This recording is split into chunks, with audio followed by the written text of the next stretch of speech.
আপনারা দেখছেন কিছু নির্দিষ্ট হাউস থেকে এবং কিছু নির্দিষ্ট মিডিয়া থেকে যাদের মালিকরা প্রশ্নবিদ্ধ, তাদের থেকেই এই ধরনের চেষ্টাগুলো বেশি হচ্ছে। আমি খেয়াল করে দেখেছি যে যেই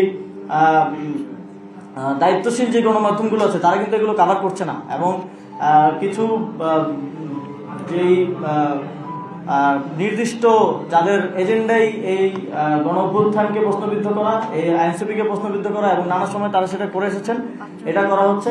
এবং আমরা দেখেছি যে গতকালকে যে ব্যাংক হিসাব তলব করা হয়েছে, সেটা আমরা জানতে পারি মোট 56 জনের ব্যাংক হিসাব তলব করা হয়েছে। সেখানে এই সরকারের আরো কয়েকজনের ব্যাংক হিসাব তলব করা হয়েছে, কিন্তু এককভাবে আমারটাই আলাদাভাবে তারা তাদের অভিযোগ করেন যে তার দায়িত্ব পালনের সময় প্রশংসিত হলেও পদত্যাগের পর থেকেই শুরু হয়েছে নানা কুৎসা রটনা। তিনি আরও উল্লেখ করেন, আসন্ন ঢাকা দক্ষিণ সিটি কর্পোরেশন নির্বাচনে মেয়র পদে তার সম্ভাব্য প্রার্থিতার খবরেই অপপ্রচারকারীরা সক্রিয় হয়ে উঠেছে। আসিফ মাহমুদের দাবি, মোট 56 জনের ব্যাংক হিসাব তলব করা হলেও নির্দিষ্ট কিছু গণমাধ্যম কেবল তাকেই টার্গেট করে উদ্দেশ্যমূলক খবর প্রকাশ করছে। পানির বিশুদ্ধতা ও নিরাপত্তার নিশ্চিতে জিআই কুল ওয়াটার ট্যাঙ্ক 3